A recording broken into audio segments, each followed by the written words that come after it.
คงคืบหน้าไปเรื่อยๆค่ะ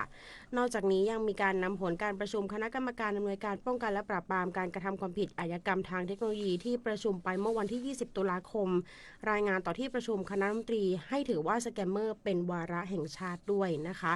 ส่วนตอนนี้ที่หลายประเทศมีการตรวจสอบเส้นทางการเงินของบริษัท Princess Group นะคะท่านนายกยืนยันว่าให้ดีๆร้านค้าทั่วไปเตรียมลงทะเบียนในวันที่ 15 ตุลา 68 บุคคลทั่วไปจะต้องทำยังไงก็ต้องลงทะเบียนผ่านแอปเป๋าตังค์ภายในวันที่ 20 ถึง 26 ตุลาคม 2568 ใช้ได้เมื่อ 29 ตุลา 2568 จนถึงวันไหนอ่ะ 31 ธันวา 2568 แล้วใช้ยังไง ผ่าน G Wallet แอปเป๋าตั มี งค์ ให้ใช่ไหม วันละ 200 โอเค รู้เรื่อง จ้า ที่ไม่เหมือนเดิมเพิ่มเติมภาครัฐ คนละครึ่งที่ไม่เหมือนเดิมเพิ่มเติมอีก5 plus plus plus plus plus ชอบกินเที่ยวเพลินจากคนละครึ่ง plus plus plus plus plus คุ้มมากกว่าเดิมจากคนละครึ่ง plus คนละครึ่ง plus รักให้เราอีกครึ่งเพิ่มอีก5 plus รักจัดให้จนอึ้งคนละหนึ่งนะรักจะให้อีกหนึ่งคนละครึ่งคนละครึ่ง plus คนละครึ่ง plus รักให้เราอีกครึ่งเพิ่มอีก5 plus รักจัดให้จนอึ้งคนละหนึ่งนะรักจะให้อีกหนึ่งคนละครึ่งคนละครึ่ง plus นวลละออแม่นวลน้องสาวน้อยปะบงบ่าวปะทอนยืนงงแม่ชมยงอย่ามางานแต่น้อง สวัสดีครับผมนัทกิติสารครับและทีมงานนัทกิติสารแอนเดอร์เพอนะครับFM 95สวทละปูเนี่ยเปิดถึงเปิดเพลงม่วนดีเจกับอู้ดีมีสาระใครอยากฟังเพลงใครอยากขอเพลงโดยเฉพาะของนัทกิติสารและของวงเดอะเพอเนี่ยขอมาได้เลยนะเปิ้นใจดีบะมีกักแน่นอน FM 95สวทละปูนครับผม ว่าอ้ายมันเตียวละต้องสาวน้อยปะบงเลยบ่สนใจ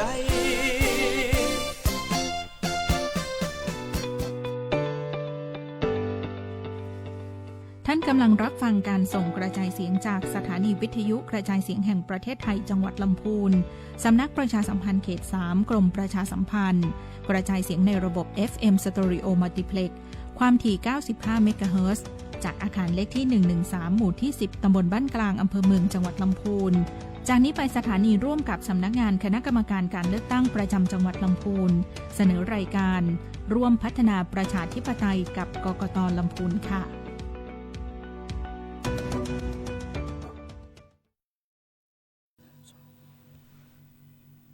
สวัสดีครับคุณผู้ชม สวัสดีค่ะ และคุณผู้ฟังทาง FM 95สวทจังหวัดลำพูนนะครับ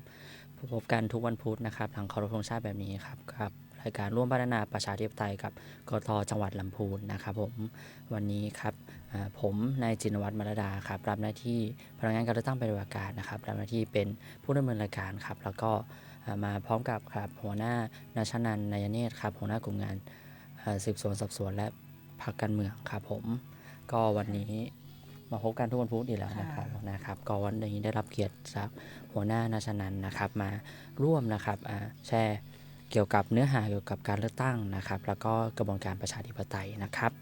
เห็นว่าช่วงนี้จะเป็นช่วงเกี่ยวกับการเลือกตั้งนะครับก็จะมี2การเลือกตั้งด้วยกันนะครับก็คือก็ใกล้ๆนี้ก็จะเป็นการเลือกตั้งสมาชิกองค์การบริหารส่วนตำบลกับนายกองค์การบริหารส่วนตำบลครับแล้วก็ปีหน้านะครับต้นปีหน้าก็จะเป็นการเลือกตั้ง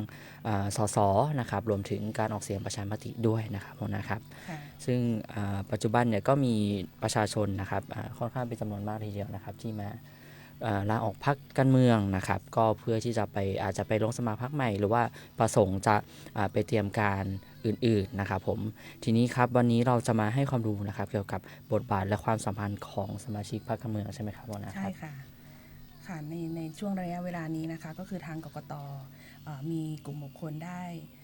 มาสอบถามเกี่ยวกับการสมัครเป็นสมาชิกพรรคคุณสมบัติต่างๆนะคะรวมถึงกระบวนการการสมัครการลาออกหรือการเป็นสมาชิกพรรคคุณสมบัติสำคัญที่อาจจะเกี่ยวข้องกับการเลือกตั้งอื่นๆได้นะคะก็มีบุคคลให้ความสนใจกับเรื่องนี้เป็นจำนวนมากนะคะ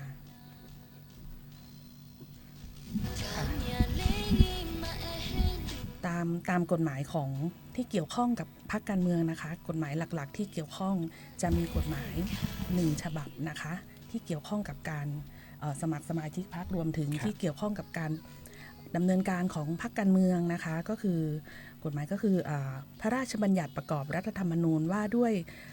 พรรคการเมืองพุทธศักราช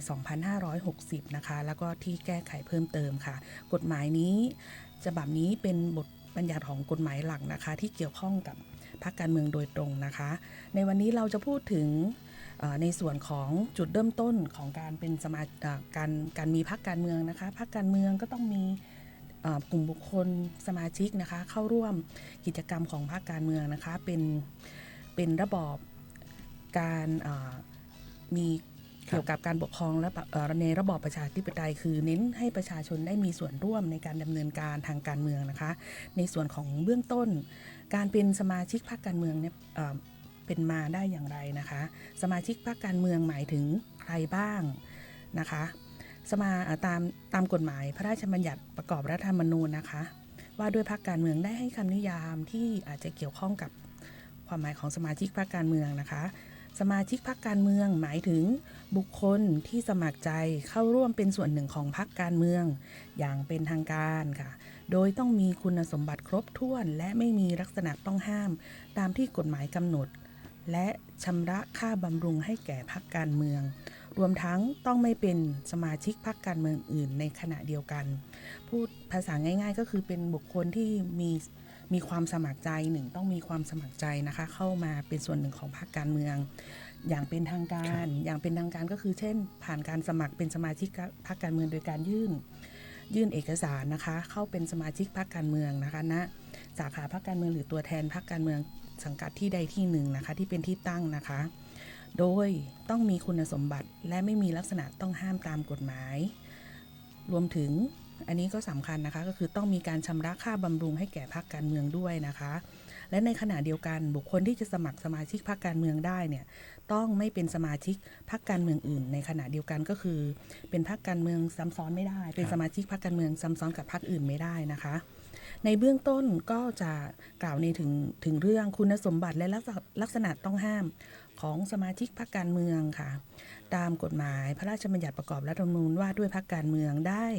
กำหนดไว้ในมาตรา 24 นะคะบัญญัติให้สมาชิกพรรคการเมืองต้องมีคุณสมบัติและไม่มีลักษณะต้องห้ามตามที่กฎหมายกำหนดในข้อบังคับซึ่งคุณสมบัติอย่างแรกเลยก็คืออายุนะคะบุคคลที่จะสมัครสมาชิกพรรคการเมืองต้องมีอายุไม่ต่ำกว่า 18 ปีนะคะในวันที่สมัครเป็นสมาชิกนะคะและมีคุณสมบัติและไม่มีลักษณะต้องห้ามดังต่อไปนี้ค่ะอันดับแรกนะคะมีสัญชาติไทยโดยการเกิดแต่ถ้าเป็นกรณีผู้มีสัญชาติไทยโดยการแปลงสัญชาติต้องได้สัญชาติไทยมาแล้วไม่น้อยกว่า5ปีนะคะก็คือขั้นต่ำ5ปีนะคะบุคคลที่มีสัญชาติอื่นแล้วแปลงสัญชาติค่ะอันดับ2นะคะไม่เป็นบุคคลต้องห้ามมิให้ใช้สิทธิสมัครรับเลือกตั้งตามรัฐธรรมนูญมาตรา98นะคะซึ่งอันนี้มีหลายข้อมากก็จะแบ่งเป็นนะคะตามรัฐธรรมนูญมาตรา98เนี่ยก็กำหนดไว้นะคะคนที่สมัครเป็นสมาชิกพรรคต้องไม่มีลักษณะต้องห้ามมิให้ใช้สิทธิสมัครรับเลือกตั้งก็คือในกรณีดังนี้นะคะวงเล็บ1ค่ะติดยาเสพติดให้โทษนะคะบุคคลที่ติดยาเสพติดให้โทษนี่สมัครเป็นสมาชิกไม่ได้นะคะแต่ถามว่าถ้าเคยติดยาเป็นได้ไหมนะคะอันนี้เป็นได้นะคะถ้าเคยนะคะต้องหายมาแล้วนะครับใช่ต้องหายแล้วนะคะอันดับ2นะคะวงเล็บ2เป็นบุคคลล้มละลายนะคะหรือเคยเป็นบุคคลล้มละลายทุจริตค่ะต่อไปก็คือวงเล็บ4ของมาตรา98นะคะมันอาจจะข้ามวงเล็บนะคะเพราะว่าจะไม่เป็นมาตรา98ทั้งหมดนะคะว่าวงเล็บ4ค่ะเป็นบุคคลผู้มีลักษณะต้องห้ามมิให้ใช้สิทธิสมัครรับเลือกตั้งตามมาตรา96วงเล็บ1วงเล็บ2หรือวงเล็บ4นะคะก็คือบุคคลที่มีลักษณะต้องห้ามมิให้ใช้สิทธิสมัครรับเลือกตั้งมิให้ใช้สิทธิเลือกตั้งดังต่อไปนี้นะคะสมัครเป็นพรรคการเมืองไม่ได้เป็นสมาชิกพรรคการเมืองไม่ได้นะคะก็คือตามมาตรา96วงเล็บ1คือเป็นภิกษุสามเณรนักพจน์นักบวช2อยู่ระหว่างถูกเพิกถอนสิทธิเลือกตั้งไม่ว่าคดีนั้นจะถึงที่สุดหรือไม่วงเล็บ4นะคะเป็นบุคคลวิกลจริตจิตฟั่นเฟือนไม่สมประกอบในกรณีนี้ก็คือจะสมัครไม่ได้นะคะต่อไปค่ะตามมาตรา98วงเล็บ5ค่ะ อยู่ระหว่างถูกระงับการใช้สิทธิสมัครรับเลือกตั้ง เป็นการชั่วคราวหรือถูกเพิกถอนสิทธิสมัครรับเลือกตั้งหรือถูกเพิกถอนสิทธิสมัครรับเลือกตั้งนะคะอันนี้ก็คืออยู่ระหว่างถูกได้ใบส้มอย่างเงี้ยค่ะก็สมัครไม่ได้นะคะต่อไปก็คือวงเล็บ 6 ต้องคำพิพากษาให้จำคุกค่ะและถูกคุมขังอยู่โดยหมายของศาลนะคะวงเล็บ 7 เคยได้รับโทษจำคุกโดยได้พ้นโทษมายังไม่ถึง10 ปีนับถึงวันเลือกตั้งนะคะคือเหมือนเคยได้รับโทษจำคุกแต่ว่ายังไม่พ้น10 ปีนะคะต้องรอ10 ปีก่อนนะคะถึงจะสมัครได้แต่อาจจะมีโทษจำคุกตรงนี้ก็อาจจะไม่ได้ในข้ออื่นนะคะเว้นแต่ในความผิดอันได้กระทำโดยประมาทหรือความผิดละหุโทษแต่ถ้าบุคคลใดเคยได้รับโทษจำคุกที่เกี่ยวกับความผิดโดยประมาทนะคะเช่นความผิดที่เกี่ยวกับอุบัติเหตุรถชนอะไรอย่างเงี้ยนะคะก็สามารถลงสมัครได้นะคะหรือความผิดละหุโทษนะคะถ้าบุคคลความผิดละหุโทษนี่คืออะไรนะคะคือความผิดละหุโทษก็คือความผิดเล็กน้อยค่ะตามประมวลกฎหมายอาญาซึ่งมีโทษจำคุกไม่เกิน1 เดือนหรือปรับไม่เกิน 10,000 บาทหรือทั้งจำทั้งปรับนะคะถ้าเคยได้รับโทษในกรณีความผิดละหุโทษนี้สามารถสมัครได้นะคะต่อไปวงเล็บ 8 ค่ะเคยถูกสั่งให้พ้นจากราชการหน่วยงานรัฐหรือรัฐวิสาหกิจเพราะทุจริตต่อหน้าที่หรือถือว่ากระทำการทุจริตหรือประพฤติมิชอบในวงราชการง่ายๆก็คือเคยถูกสั่งให้พ้นจากราชการเพราะเหตุทุจริตในหน้าที่นะคะในข้อนี้ต่อไปวงเล็บ 9 ค่ะเคยต้องคำพิพากษาหรือคำสั่งของศาลอันถึงที่สุดให้ทรัพย์สินตกเป็นของแผ่นดินเพราะร่ำรวยผิดปกติหรือเคยต้องคำพิพากษาอันถึงที่สุดให้ลงโทษจำคุกเพราะกระทำความผิดตามกฎหมายว่าด้วยการป้องกันและปราบปรามการทุจริตอันนี้ก็คือเกี่ยวกับการร่ำรวยผิดปกตินะคะเคยถูกต้องคำพิพากษาอันถึงที่สุดนะคะในข้อนี้เกี่ยวกับกฎหมายของปปท.นะคะในข้อนี้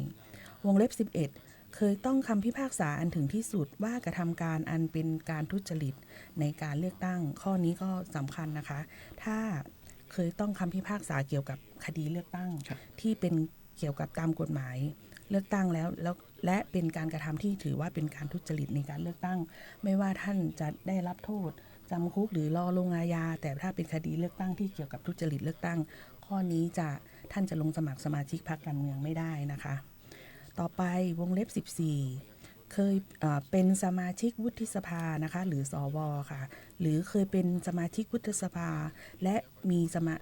สมาชิกภาพสิ้นสุดลงยังไม่เกิน2 ปีนะคะก็คือเป็นสวขณะเป็นสวก็เป็นสมาชิกพรรคการเมืองไม่ได้นะคะหรือเคยเป็นสวแต่ยังไม่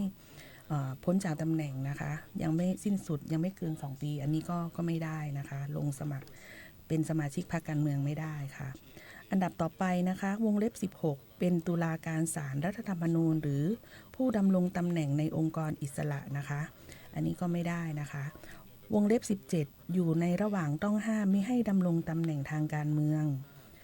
วงเล็บ 18เคยพ้นจากตำแหน่งเพราะเหตุตามมาตรา144หรือมาตรา235 วรรค 3อันนี้ของตามรัฐธรรมนูญนะคะก็คือเกี่ยวกับเรื่องการแปรยตินะคะก็จะลงสมัครไม่ได้คือก็ข้อ98นี่จะเยอะมากในส่วนของหมวดนี้นะคะค่ะต่อไปก็กลับมานะคะในข้อต่อไปของพรบพรรคการเมืองนะคะก็วงเล็บ 3นะคะต้องไม่เคยต้องคำพิพากษาอันถึงที่สุดว่ากระทำความผิดต่อตำแหน่งหน้าที่ราชการนะคะต่อตำแหน่งหน้าที่ในการยุติธรรมหรือกระทำความผิดตามกฎหมายว่าด้วยความผิดของพนักงานอัยการหรือหน่วยงานของรัฐหรือความผิดเกี่ยวกับทรัพย์ที่กระทำโดยทุจริตเว้นแต่เป็นการรอการลงโทษนะคะเยอะมากเนาะสมัครสมาชิกพรรคต้องตรวจสอบด้วยนะอีกนิดนึงนะคะอีก2ข้อนะคะใกล้แล้วนะคะวงเล็บ 4ค่ะไม่เคยต้องคำพิพากษาอันถึงที่สุดให้จำคุกว่ากระทำความผิดเกี่ยวกับกฎหมายดังต่อไปนี้นะคะกฎหมายว่าด้วยการกู้ยืมเงินที่เป็นการฉ้อโกงประชาชนกฎหมายว่าด้วยยาเสพติดในความผิดฐานเป็นผู้ผลิตนำเข้าส่งออกหรือผู้ค้านะคะกรณีผู้เสพก็ยังได้แต่อาจจะไม่เข้าข้อแรกนะคะกฎหมายว่าด้วยการพนันในความผิดฐาน เป็นเจ้ามือหรือเจ้าสำนักต้องเป็นเจ้ามือหรือเจ้าสำนักเท่านั้นนะคะที่จะเข้าข้อไม่มีสิทธิ์สมัครในข้อนี้นะคะ กฎหมายว่าด้วยการป้องกันและปราบปรามการค้ามนุษย์ หรือกฎหมายว่าด้วยการป้องกันและปราบปรามการฟอกเงินในความผิดฐานฟอกเงินค่ะครับก็มีหลายข้อนะค ห รั ลา บ ยข้อ ประมาณ นะคะ 5 ข้อ ใกล้แล้วนะคะ ทีนี้ อันสุดท้ายยังยังมีใช่ไหมครับ มีเหลืออีกข้อหนึ่งอันนี้สำคัญเลยนะคะ ครับ ก็คืออย่างที่กล่าวเบื้องต้นมาครั้งแรกละ ครับ คือวงเล็บ5เนี่ยต้องไม่เป็นสมาชิกพรรคการเมืองอื่นอยู่ ครับ หรืออยู่ในระหว่างพรรคที่อยู่ระหว่างเป็นผู้ยื่นคำขอจดทะเบียนจัดตั้งพรรคการเมืองอื่นนะคะหรือผู้แจ้งการเตรียมการจัดตั้งพรรคการเมืองอื่น กรณีนี้ก็คืออาจจะมีบางพรรคที่ ครับ อยู่ระหว่างจัดตั้งพรรคการเมืองแล้วยังเป็นสมาชิก แล้วยัง ดิมอ เป็นเริ่มมีการสมัครสมาชิก ครับ ถ้าท่านไปสมัครสมาชิกของพรรคที่อยู่ระหว่างเตรียมการ ครับ จัดตั้งพรรคการเมือง ท่านจะมาสมัครสมาชิกพรรคใหม่ไม่ได้ก็คือข้อนี้ให้ ครับ จำง่ายๆต้องไม่เป็นสมาชิกพรรคซ้ำซ้อนกับพรรคการเมืองอื่นนะ ครั คะ บท่านเลือกเป็นสมาชิกได้พรรคการเมืองเดียวนะครับ ค่ะ ต่อรอบ ใช่ค่ะ นะครับทีนี้คุณสมบัติก็ค่อนข้างเยอะนะครับ ใช่ นะครับ ค่ะ ทีนี้ใครครับเป็นผู้มีหน้าที่ในการตรวจสอบคุณสมบัติของ ค่ะ ผู้สมัครเป็นสมาชิกพรรคบ้างครับ ค่ะคือในตามกฎหมายพระราชบัญญัติประกอบรัฐธรรมนูญว่าด้วยพรรคการเมืองนะคะได้กำหนดให้บุคคลที่มีหน้าที่ตรวจสอบคุณสมบัติและลักษณะต้องห้ามของผู้สมัครเข้าเป็นสมาชิกดังนี้นะคะก็คือบัญญัติไว้ในมาตรา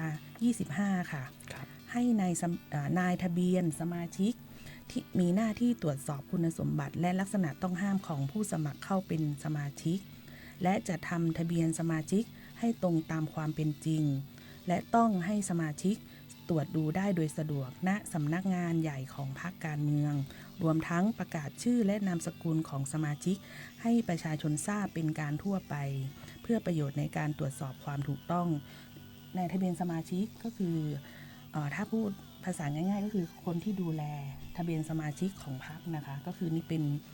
ป็นบุคคลที่ได้รับการแต่งตั้งจากพรรคนะคะในทะเบียนสมาชิก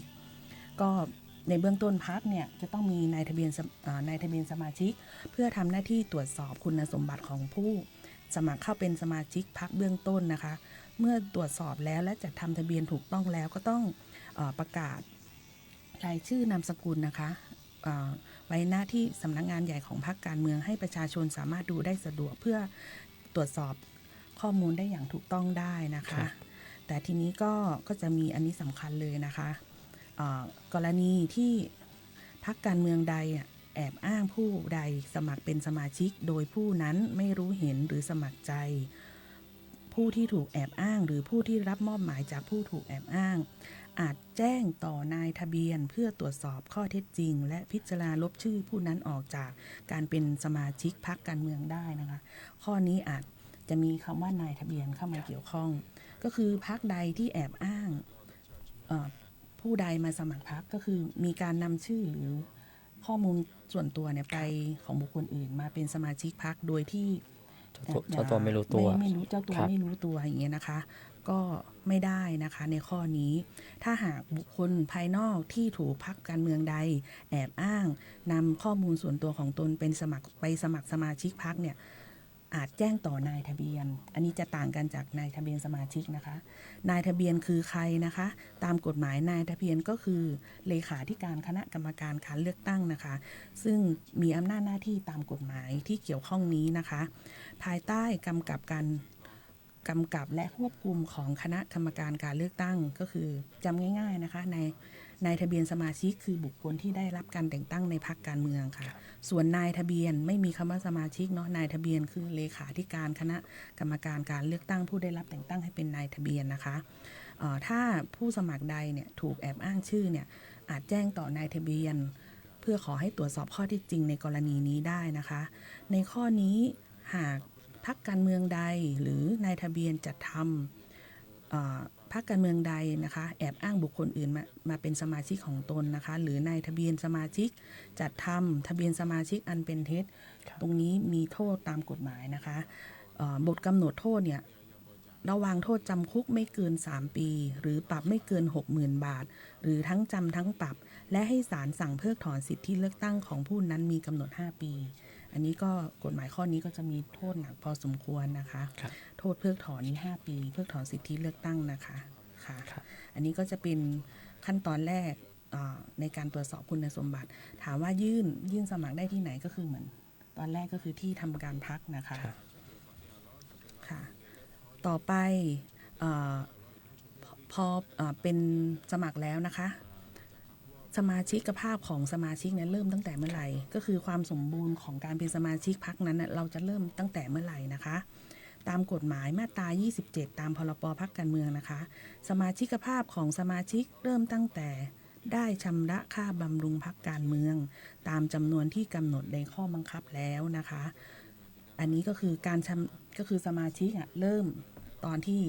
สมาชิกได้ทำการชำระค่าบำรุงพรรคการเมือง ก็คือจำนวนเงินเท่าไหร่ อันนี้ก็อยู่ที่ตามจำนวนที่กำหนดในข้อบังคับนะคะ แต่ในตามกฎหมายข้อพรรคใดจะกำหนดค่าบำรุงพรรคเนี่ยอัตราการเก็บค่าบำรุง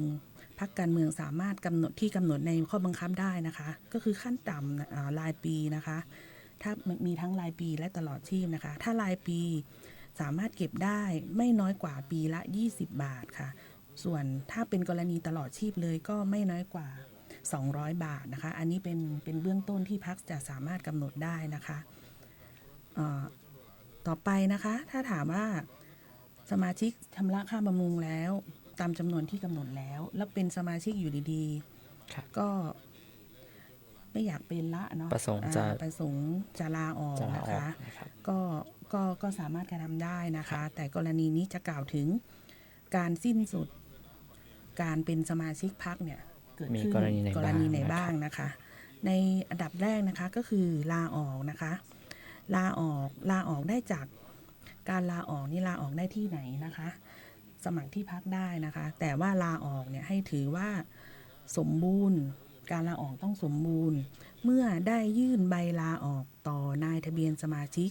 หรือนายทะเบียน ในกรณีที่ยื่นต่อนายทะเบียนให้นายทะเบียนแจ้งให้นายทะเบียนสมาชิกทราบโดยเร็ว ก็คือสามารถยื่นหนังสือลาออกใบลาออกเนี่ยได้ทั้งต่อนายทะเบียนสมาชิก หรือนายทะเบียนนะคะ ก็คือถ้าแนวทางปฏิบัติผู้สมัครสามารถยื่นหนังสือลาออก ครับ โดยที่ต่อนายทะเบียนได้ก็คือกกตนะคะคือเลขาธิการคณะกรรมการการเลือกตั้งได้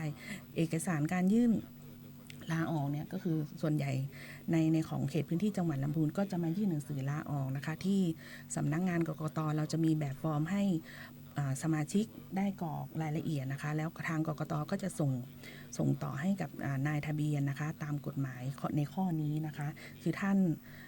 ก็ให้เลือกได้ทั้งสองอย่างจะไปยื่นต่อนายทะเบียนสมาชิกหรือยื่นต่อนายทะเบียนก็ได้นะคะในส่วนตรงนี้ลำดับต่อไปนะคะการสิ้นสุดลงของสมาชิกนอกจากลาออกแล้วก็ยังมีอีกข้อหนึ่งนะคะก็คือขาดคุณสมบัติหรือลักษณะต้องห้ามนะคะก็คือขาดคุณสมบัติตามที่กล่าวมาแล้วทั้งหมดนะคะที่ก่อนหน้านั้นนะคะหลายๆข้อนะคะแต่มันมีอยู่ข้อนึงเว้นแต่หากเป็นกรณีที่ลักษณะต้องห้ามตามมาตรา 96 วงเล็บ 1 ของรัฐธรรมนูญก็คือเป็นเรื่องของการเป็นนักพจน์นักบวชนะคะก็แต่ถ้าและเป็นการบวชตามประเพณีนิยมในส่วนตรงนี้คือถ้าสมาชิกบวชก็คือบวชชั่วคราวบวชหน้าไฟบวชอย่างเงี้ยค่ะก็ยังสามารถเป็นสมาชิกพรรคได้ก็ยังไม่พ้นจากการเป็นสมาชิกพรรคในข้อนี้นะคะแต่มีเงื่อนไขว่าในระหว่างที่มีลักษณะต้องห้ามดังกล่าวเนี่ยจะใช้สิทธิ์ในฐานะสมาชิกไม่ได้ก็คืออยู่ถ้าในระหว่างบวชตามประเพณีนิยมเนี่ยท่านจะดำเนินการใดๆในฐานะของสมาชิกพรรคไม่ได้นะคะในส่วนของข้อนี้ลำดับสุดท้ายนะคะการสิ้นสุดลงของสมาชิกพรรคนะคะก็คือไม่ชำระค่าบำรุงพรรคการเมืองเป็นเวลา2 ปีติดต่อกันอันนี้ก็คือถ้าไม่ชำระค่าบำรุง2 ปีติดกันก็ถือว่าการเป็นสมาชิกภาพของสมาชิกเนี่ยสิ้นสุดลงนะคะตามกฎหมายนะคะก็ดังนั้นนะคะที่กล่าวมาหมดเนี่ยสมาชิกพรรคการเมืองจึงต้องมีคุณสมบัติและไม่มีลักษณะต้องห้ามตามที่กฎหมายกำหนดดังกล่าวข้างต้นมาแล้วนะคะสมาชิกพรรคการเมืองยังต้องชำระค่าบำรุงให้แก่พรรคการเมืองรวมถึงต้องไม่เป็นสมาชิกพรรคการเมืองอื่นด้วยนะคะ ครับ อันนี้ในส่วนของ คุณสมบัตินะครับผม ค่ะ ท่านจะสมัครท่านต้องตรวจสอบคุณสมบัติด้วยนะครับ การ ค่ะ เป็นสมาชิกของพรรคการเมืองนะครับผมและถ้าสมมุติว่ามีใครมาติดต่อเชิญท่านเข้าเป็นสมาชิกก็ศึกษาข้อมูลนิดนึงนะครับ ค่ะ สำหรับช่วงแรกนะครับของรายการร่วมพัฒนาประชาธิปไตยกตจังหวัดลำพูนนะครับเดี๋ยวขออนุญาตพักนะครับเพื่อรับฟังบทเพลงนะครับกับทางสวทจังหวัดลำพูนสักครู่นะครับแล้วกลับมาพบกันในช่วงที่สองครับ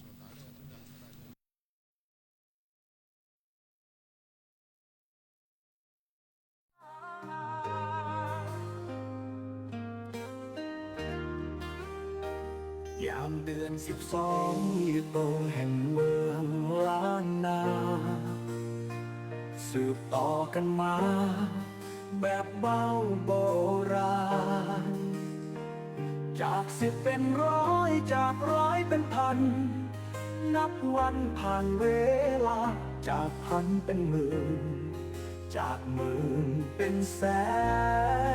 นส่ององค์พระธาตุงดงามสดใสในแดนล้านนาดังสูงสวรรค์วิมานบนดินคือโคงแสนดวงที่เมืองลำพูนจึงขอเชิญชวนชนทั่วถิ่นไทยร่วมสร้างศรัทธาหนึ่งในแสนดวง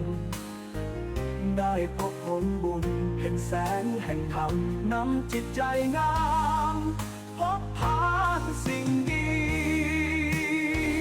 เสริมบารมีล้นฟ้าแผ่นดินจะได้พบพานความสุขสำราญชั่วนิรันดร์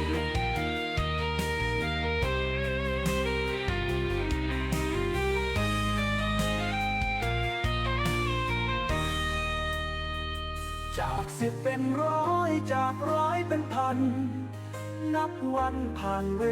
ลาจากพันเป็นหมื่น จากหมื่นเป็นแสนส่ององค์พระธาตุงดงามสดใสในแดนล้านนาดังสูงสวรรค์วิมานบนดินคือโคงแสนดวงที่เมืองลำพูนจึงขอเชิญชวนชนทั่วถิ่นไทยร่วมสร้างศรัทธาหนึ่งในแสนดวงได้พบผลบุญเห็นแสงแห่งธรรมนำจิตใจงามพบพานสิ่งดี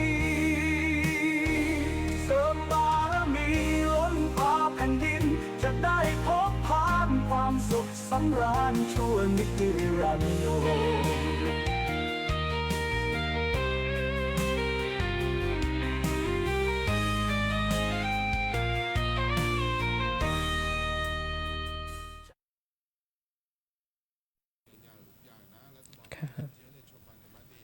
ครับสวัสดีครับคุณผู้ชมคุณผู้ฟังนะครับทางสวทจังหวัดลำพูนนะครับ AM 95นะครับพบกับรายการร่วมพัฒนาประชาธิปไตยกับกกตจังหวัดลำพูนครับในช่วงที่2นะครับในช่วงแรกครับเราให้ความหมายนะครับของสมาชิกพรรคการเมืองรวมถึงคุณสมบัติและลักษณะต้องห้ามต่างๆนะครับในช่วงที่2นี้เรามาดูสิทธิและหน้าที่ของสมาชิกพรรคการเมืองบ้างนะครับว่าเราจะมีสิทธิและหน้าที่ใดบ้างนะครับหัวหน้าครับ ค่ะบทบาทหน้าที่ของพรรคการของสมาชิกพรรคการเมืองนะคะในส่วนนี้จะกล่าวถึงเฉพาะในส่วนที่สำคัญเนาะที่ในเบื้องต้นที่สมาชิกพรรคการเมืองควรจะได้ทราบถึงในเรื่องนี้นะคะก็คือสิทธิและหน้าที่นะคะ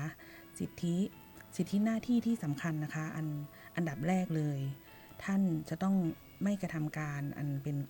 บุคคลที่เป็นสมาชิกพรรคแล้วเนี่ยต้องไม่กระทำการอันเป็นการฝ่าฝืนกฎหมายที่เกี่ยวข้องกับพรรคการเมืองไม่ว่าจะเป็นรัฐธรรมนูญ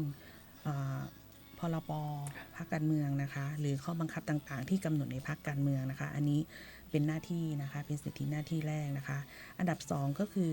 ต้องไม่เป็นสมาชิกพรรคการเมืองหลายพรรคการเมืองอันนี้ก็คือหน้าที่คุณห้ามไปสมัครอื่นนะคะอันนี้ก็เน้นย้ำนะคะระวังเป็นก็ห้ามไปสมัครพรรคอื่นนะครับรวมถึงหากเป็นสมาชิกพรรคการเมืองแล้วนะคะห้ามผู้สมัครห้ามพรรคการเมืองนะคะหรือผู้ใดให้เสนอให้สัญญาว่าจะให้ทรัพย์สินหรือประโยชน์อื่นใด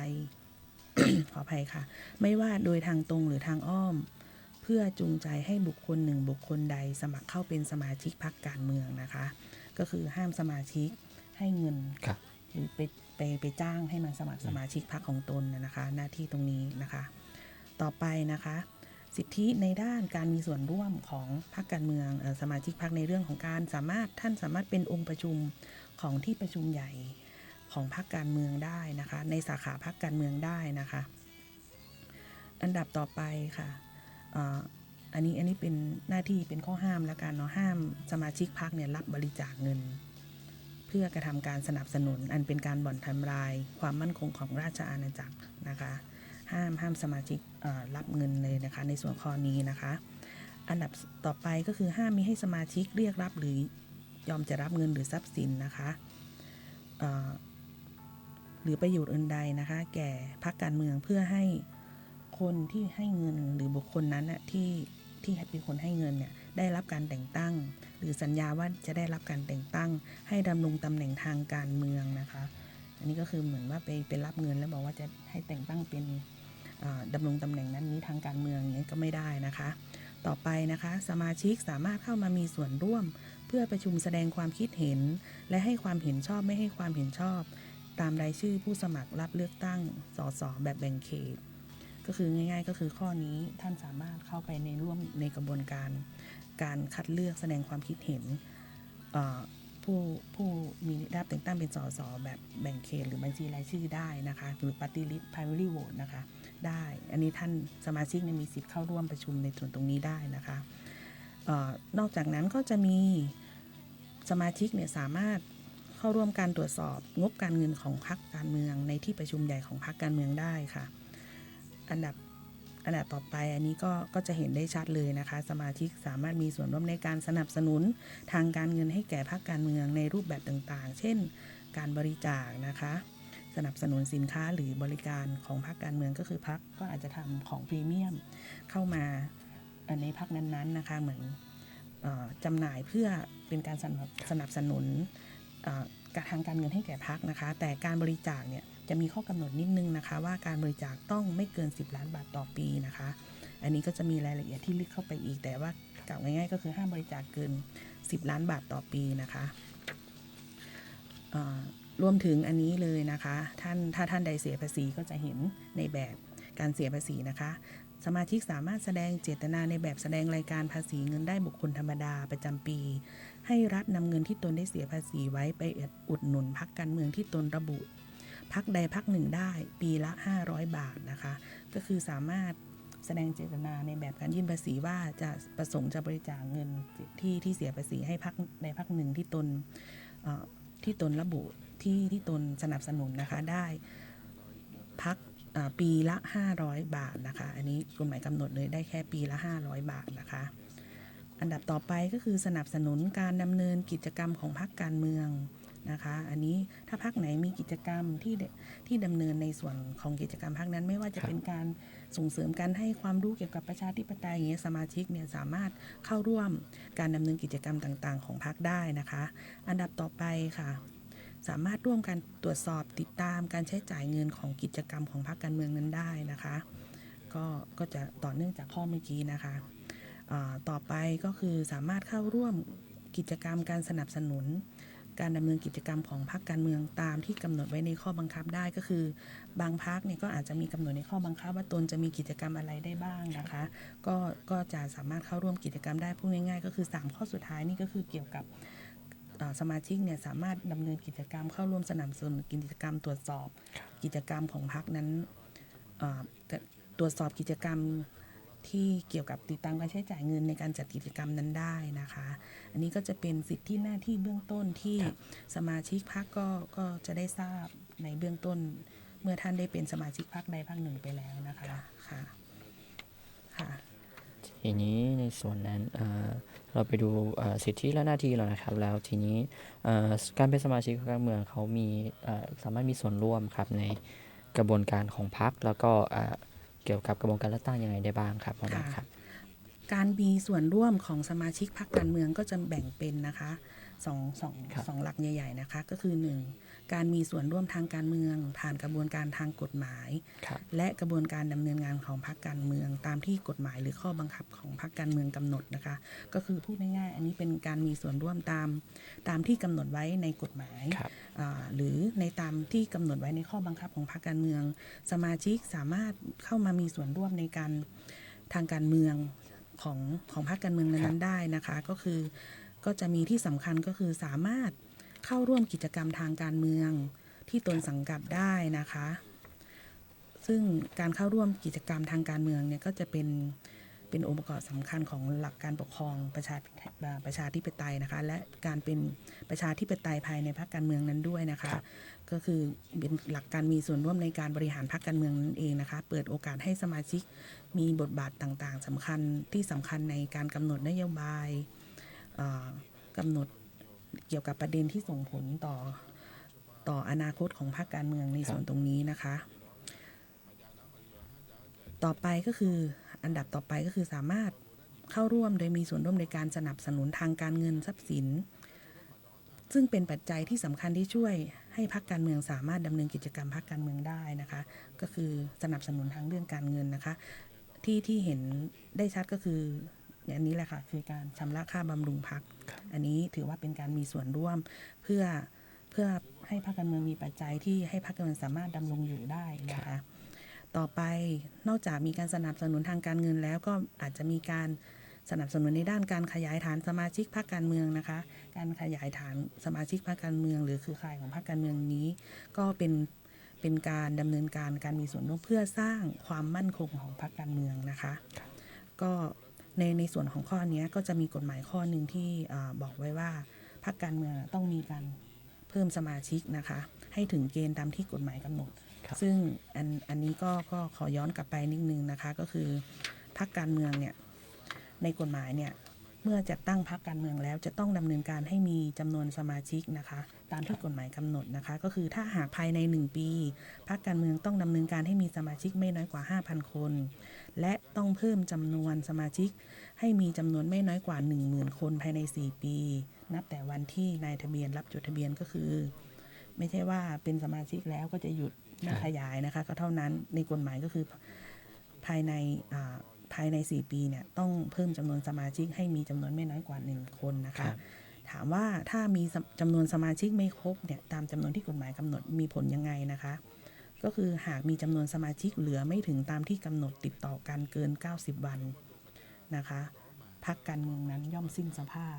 ก็คือพรรคสิ้นสภาพนะคะถ้ามีสมาชิกไม่ถึงเกณฑ์ตามที่กฎหมายกำหนดอันนี้ก็เลยมีเป็น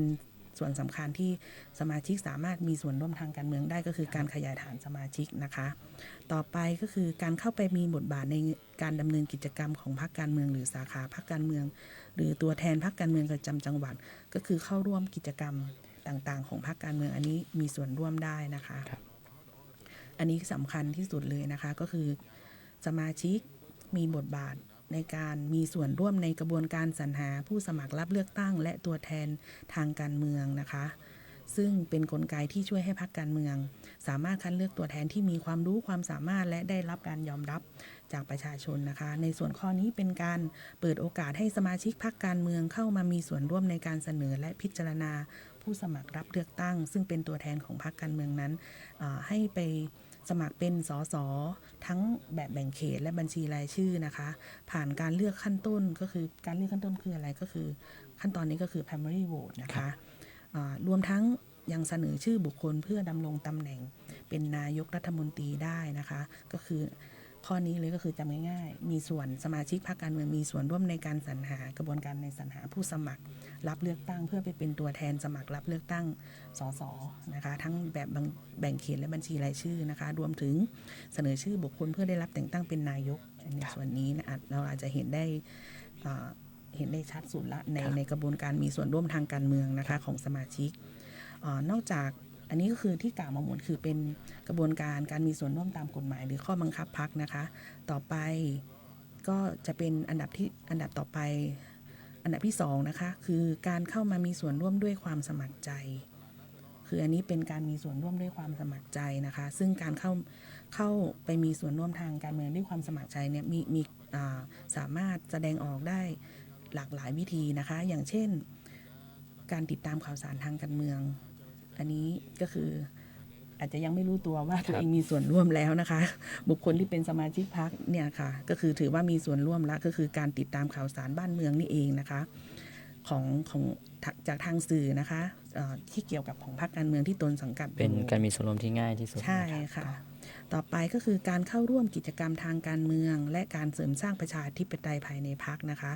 ก็จะเห็นง่ายๆก็คือเช่นการรณรงค์ทางการเมืองการแสดงความคิดเห็นอย่างเปิดเผยและสร้างสรรค์นะคะการส่งเสริมวัฒนธรรมทางการเมืองที่โปร่งใสเป็นต้นนะคะอันดับต่อไปก็คือการตรวจสอบและกำกับดูแลการดำเนินงานของพรรคการเมืองนะคะเช่นการตรวจสอบพฤติกรรมของคณะกรรมการบริหารพรรคหรือสมาชิกพรรคแสดงความคิดเห็นเกี่ยวกับการบริหารงานพรรคซึ่งในส่วนตรงนี้ก็เป็นการช่วยลดปัญหาการทุจริตและการใช้อำนาจโดยมิชอบเบื้องต้นของสมาในการมีส่วนร่วมทางการเมืองได้นะคะ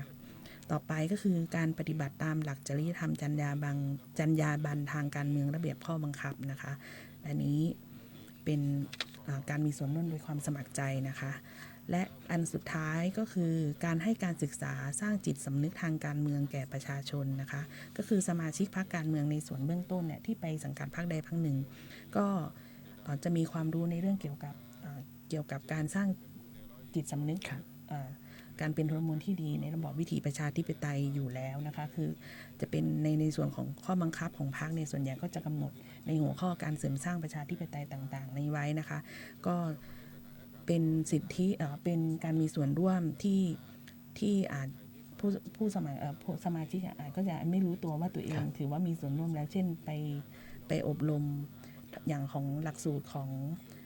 เกี่ยวกับพรรคการเมืองที่เพิ่งผ่านมาก็คือพรรคการเมืองคุณภาพเนี่ยค่ะอันนี้ก็ถือว่าเป็นการมีส่วนร่วมทางการเมืองโดยสมัครใจแล้วนะคะค่ะก็มีหลายกิจกรรมนะครับที่พรรคการเมืองลงไปในพื้นที่นะครับก็ท่านในฐานะสมาชิกก็สามารถมีส่วนร่วมได้นะครับรวมถึงของสำนักกต.นะครับเราก็มีการอบรมพรรคการเมืองคุณภาพที่ผ่านมาอย่างที่หัวหน้าได้กล่าวไปนะครับก็ได้รับเกียรติจากหลายๆพรรคเลยนะครับมาเข้าร่วมนะครับทีนี้ในส่วนเราพูดถึงคุณสมบัติแล้วก็กระบวนการมีส่วนร่วมต่างๆแล้วนะครับก็จะเห็นเลยว่าการเป็นสมาชิกพรรคการเมืองเนี่ยมีความสำคัญนะครับหัวหน้าครับทีนี้เนี่ยพรรคการเมืองมีความสำคัญยังไงบ้างครับหัวหน้าค่ะพรรคการเมืองความสำคัญของสมาชิกพรรคการเมืองก็คืออย่างที่กล่าวมาแล้วข้างต้นว่าสามารถมีส่วนร่วม2หลักใหญ่ๆนะคะตามกฎหมายและความสมัครใจแต่ถามว่าการมีสมาชิกพรรคการเมืองมีความสำคัญอย่างไรต่อพรรคการเมืองนะคะคือการสร้างพรรคการเมืองที่มีคุณภาพเนี่ยต้องอาศัยนะคะการมีส่วนร่วมของสมาชิกพรรคการเมืองในทุกระดับนะคะดังนั้นสมาชิกพรรคการเมืองจึงมีความสำคัญอย่างยิ่งต่อพรรคการเมืองเนื่องจากสมาชิกของพรรคการเมืองมีสิทธิหน้าที่ต่อพรรคหลายประการซึ่งส่งผลต่อการดำรงอยู่ของพรรคการเมืองนั้นนะคะการสร้างพรรคการเมืองคุณภาพเนี่ยจึงจำเป็นต้องอาศัยการมีส่วนร่วมของสมาชิกพรรคการเมืองในทุกระดับนะคะ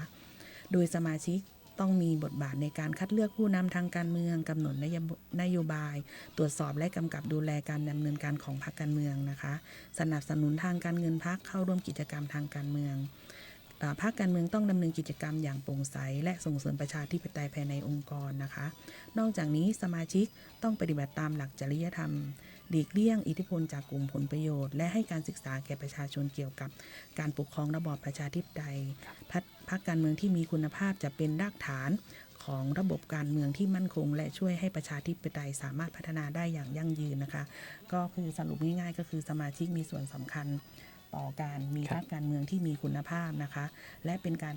มีส่วนสำคัญต่อความมั่นคงการดำรงอยู่ของพรรคการเมืองนั้นๆหากพรรคการเมืองใดที่มีสมาชิกพรรคการเมืองที่มีคุณภาพนะคะพรรคนั้นก็จะเป็นพรรคการเมืองคุณภาพด้วยนะคะในส่วนตรงนี้ค่ะก็เราได้รับความรู้ไปแล้วนะครับเกี่ยวกับพรรคการเมืองนะครับการเป็นสมาชิกพรรคการเมืองนะครับซึ่งของจังหวัดลำพูนได้ข่าวมาว่าก็จะมี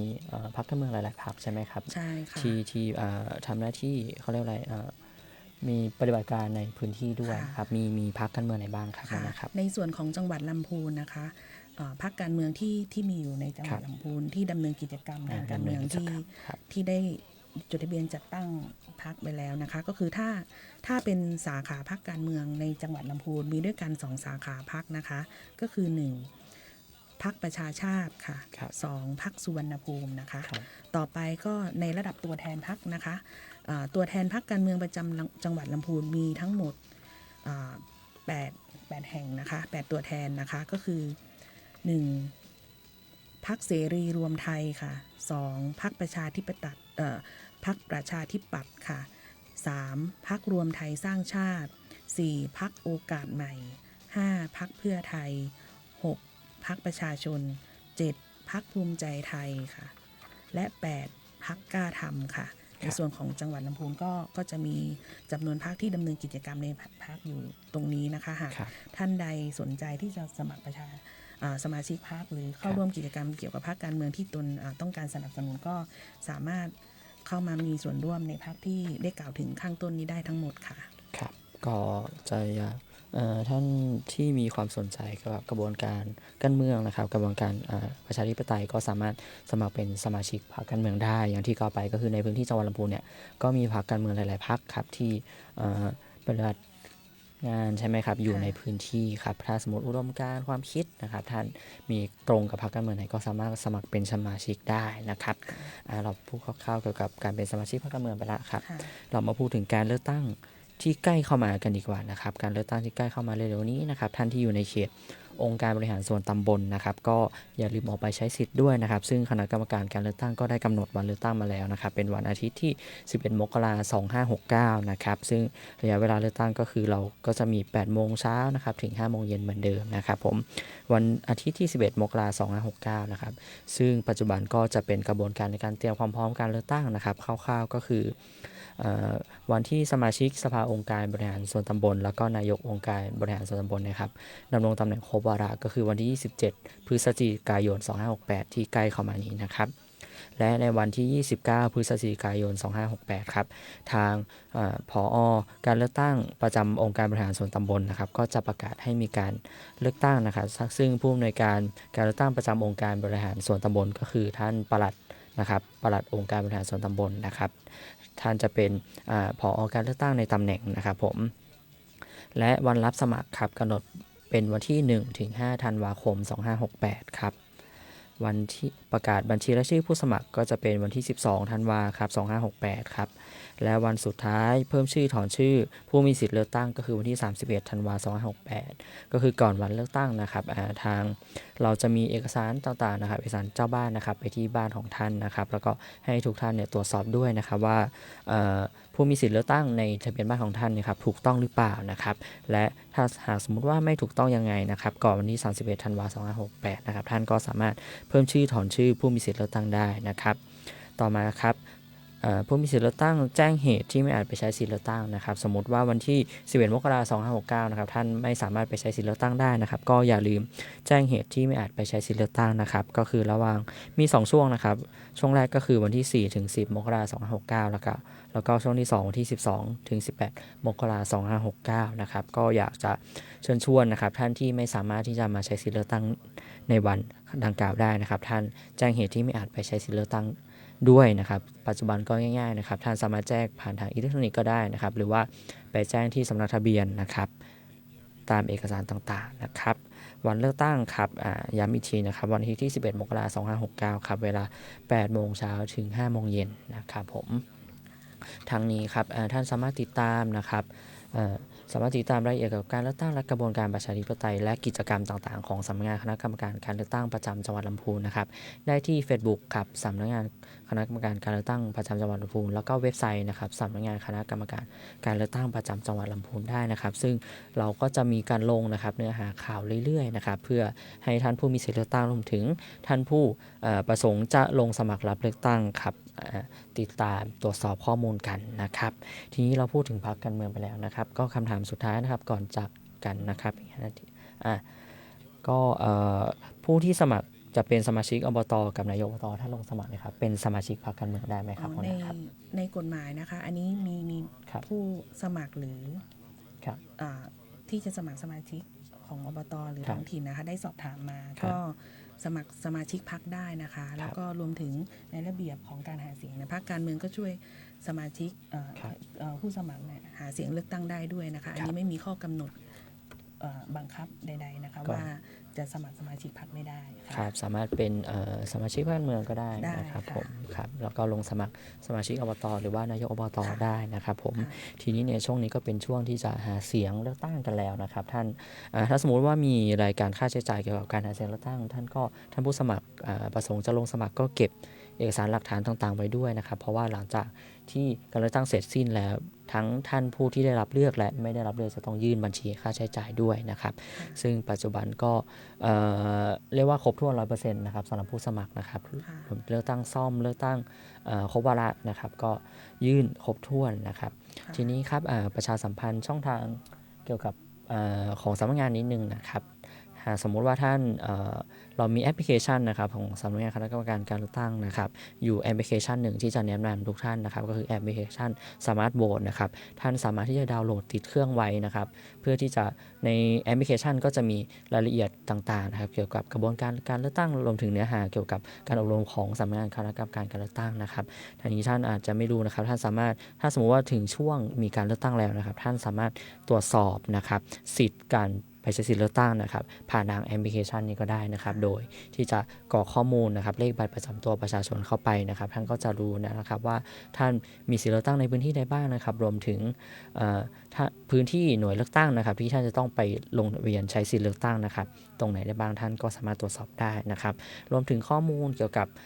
กรณีครบวาระนะครับเราทำสำนักงานกตก็จะมีข้อมูลเกี่ยวกับผู้สมัครนะครับในพื้นที่ต่างๆไว้ในแอปพลิเคชันนี้นะครับรวมถึงนะครับท่านที่ไม่สามารถที่จะมาใช้สิทธิ์เลือกตั้งได้นะครับท่านก็สามารถที่จะแจ้งเหตุที่ไม่อาจไปใช้สิทธิ์เลือกตั้งผ่านทางแอปพลิเคชันได้นะครับและแอปพลิเคชันอีกแอปพลิเคชันหนึ่งที่สำคัญครับไม่แพ้กันนะครับเกี่ยวกับการสืบสวนสอบสวนนะครับก็คือแอปพลิเคชันตาสับปะรดนะครับถ้าสมมติว่าท่านพบเห็นนะครับการทุจริตเลือกตั้งต่างๆนะครับท่านสามารถถ่ายรูปเอกสารหลักฐานถ่ายคลิปต่างๆนะครับและแจ้งเหตุผ่านทางแอปพลิเคชันตาสับปะรดได้นะครับแอปพลิเคชัน2แอปพลิเคชันนี้ก็เป็นแอปพลิเคชันที่เราแนะนำนะครับขออนุญาตแนะนำให้ท่านผู้มีสิทธิเลือกตั้งรวมถึงท่านผู้สมัครด้วยนะครับที่ท่านจะเข้าไปตรวจสอบคุณสมบัติต่างๆข้อมูลเกี่ยวกับคุณสมบัติต่างๆได้ด้วยนะครับครับสำหรับวันนี้ก็ค่อนข้างที่จะครบถ้วนแล้วนะครับก็มาพูดถึงเกี่ยวกับสมาชิกพรรคการเมืองนะครับแล้วก็ประชาสัมพันธ์เกี่ยวกับการเลือกตั้งองค์การบริหารส่วนตำบลนิดหน่อยหากท่านมีประเด็นสงสัยครับก็สามารถเข้ามานะครับที่สำนักงานกต.จังหวัดลำพูนได้นะครับเรายินดีต้อนรับนะครับแล้วก็วันนี้นะครับผมครับนายจินวัฒน์มานาครับพนักงานการเลือกตั้งปฏิบัติการครับและหัวหน้านัชนันท์ นยเนตรนะครับหัวหน้ากลุ่มงานสืบสวนสอบสวนและพรรคการเมืองนะครับขออนุญาตลาทุกท่านไปก่อนนะครับแล้วพบกันใหม่ครับในรายการร่วมพัฒนาประชาธิปไตยกับกกต.จังหวัดลำพูนครับทุกวันพุธหลังเคารพธงชาติครับสำหรับวันนี้ครับสวัสดีครับ สวัสดีค่ะ